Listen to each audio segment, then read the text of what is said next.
बिस्मिल्लाह अल्हम्दुलिल्लाह वस्सलातु वस्सलामु अला रसूलिल्लाह व अला आलिहि व सहबिहि व मन वाला अम्मा बाद फ़अऊज़ु बिल्लाहि मिनश शैतानिर रजीम बिस्मिल्लाहिर रहमानिर रहीम रब्बि इश्रह ली सदरी व यस्सिर ली अमरी वहलुल उक़दतम मिन लिसानी यफ़क़हू क़ौली। आज के सबक में हम लॉन्ग वावल साउंड्स के बारे में पढ़ेंगे।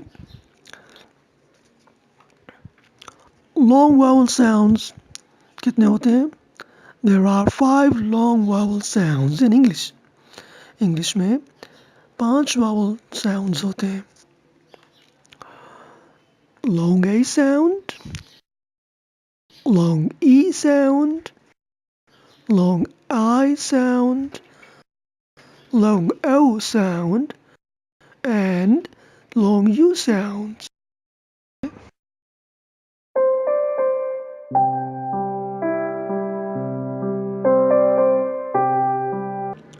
What are the long vowel sounds? Long vowel sounds से क्या मुराद है? इससे मुराद ऐसे हुरूफ जो आवाज़ को लंबा करने में मदद देते हैं, इन्हें long vowel sounds कहते हैं। What is the function of long vowel?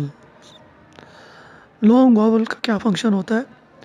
Long vowel letters जो होते हैं ये हुरूफ कॉन्सोनेंट हुरूफ को जोड़ने में मदद देते हैं।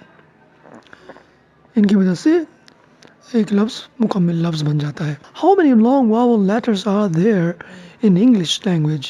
अंग्रेज़ी ज़ुबान में कितने हरूफ वावल होते हैं? तो इसका जवाब है अंग्रेज़ी में 5 हरूफ वावल होते हैं। अंग्रेज़ी ज़ुबान में 21 कॉन्सोनेंट लेटर्स हैं और उनसे पैदा होने वाली 25 आवाज़ें हैं। इसी तरह अंग्रेज़ी ज़ुबान में 5 वावल लेटर्स हैं और उनसे पैदा होने वाली 19 आवाज़ें हैं। इस तरह कुल आवाज़ें 44 आवाज़ें हैं जो 26 हरूफ से पैदा होती हैं। आज के लिए इतना काफ़ी। Thank you for watching my video. Please do subscribe my YouTube channel. For more videos, please click the bell icon.